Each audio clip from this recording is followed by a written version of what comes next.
लोग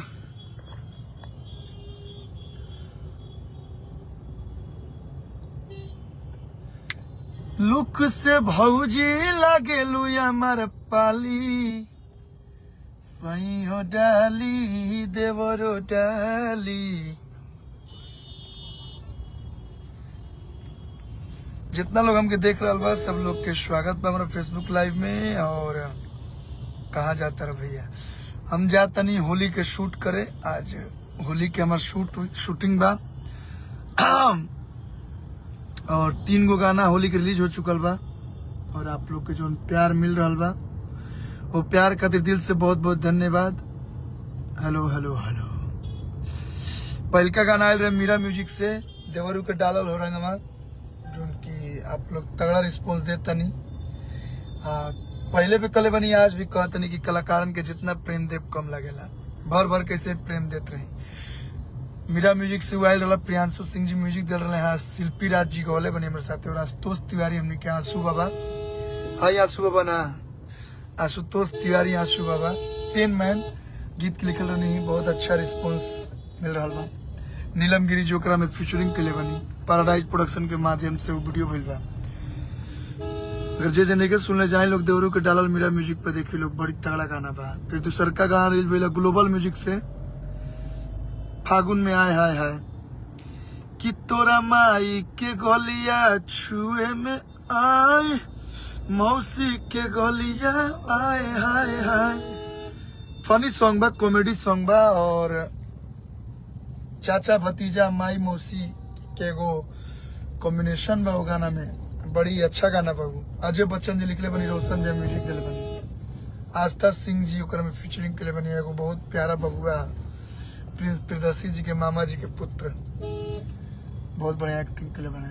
वो गाना पैराडाइज कैले बा, पैराडाइज प्रोडक्शन। और एक बाद आज वो गाना रिलीज भइल बा जो ना गाना के नाम है सैयो डाली देवरो डाली। आप लोग गाना सुन ले हो कब लोग की चोली के हुक बंदूक से लगावेला, वही कंपनी से गाना आयल रहे। AR म्यूजिक रिकॉर्ड्स हमारा सोनू भैया की कंपनी है। प्रियांशु सिंह जी करके म्यूजिक दिल में रोशन सिंह विश्वास भैया लिखले बनी, बहुत ही तगड़ा बहुत ही जबरदस्त गाना बा। आज 2 घंटा पहले रिलीज भइल बा। तो जे देख रहा बा सब लोग जाई सर्च करी सैयो डाली देवरो डाली। और होली है यही से तनी मनी मिर्च मसाला वाला गाना आदमी गोले बा, कोशिश कैले बा कि आप उतने गावल जाओ जितना से लोग इंटरटेन कर सके, मनोरंजन हो सके। रक्षा गुप्ता जी में फीचरिंग के लिए बड़ी बहुत ही तगड़ा गाना बा, बहुत ही जबरदस्त गाना बा। आप लोग बजा के एकदम गर्दा गर्दा सुन सकतनी, नाच सकतनी। एक वीडियो पैराडाइज कैले बा। रौनक भी एक कोरियोग्राफर बने, रवि राजन जी एक DOP बनी। बहुत ही तगड़ा टीम है, अच्छा टीम है, पूरा टीम मिलजुल के गाना के लिए बस। शिवानी सिंह जी गाना गोला बड़ी सैयो डाली देवरो डाली के आय हाय हाय। सचिन यादव जय हो जय हो। और एक बाद अगला गाना आई DRS म्यूजिक से शायद 11 तारीख के, वो भी गाना बहुत जबरदस्त बा। आवेल रहा कलू म्यूजिक वर्ल्ड से, लेकिन कुछ टेक्निकल इशू की वजह से कुछ दिन बाद आई कलू म्यूजिक वर्ल्ड से।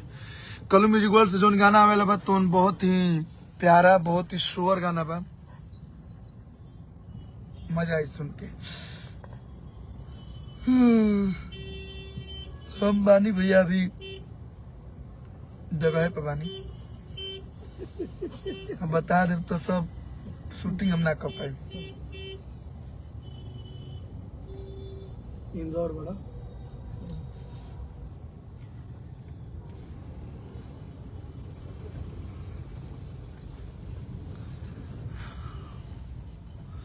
सब सुपर डुपर बा। धन्यवाद धन्यवाद। और एगो गाना जो कि पिछला साल आप लोग ढेर सारा प्यार दे रहे लोग, मारा मर्दा के गोली खेलम देवरे से होली, साफ सुथरा बात बताओ। वो गाना बहुत ही जबरदस्त चल रहा है हो साल। अन्नपूर्णा से गाना कब आएगा? हाँ हाँ हाँ बस बस बस आई आई। अखिलेश कश्यप जी गाना लिख दिले बानी, बस हम गाइयो ले बनी, शूटिंग होकर बाकी बा। तो अन्नपूर्णा फिल्म से भी आई, आदि शक्ति से भी आई, एगो अपडेट पता है तनी कोना कोना कंपनी से आई, DRS से आई, वायरल म्यूजिक से आई, वायरल भोजपुरी से और टी सीरीज से।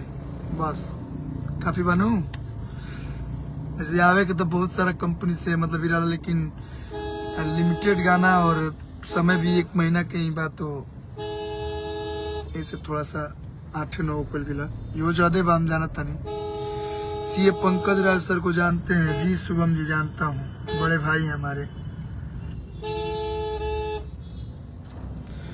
बवाल हो जी होली में जी, तो आप लोग बवाल करी लो।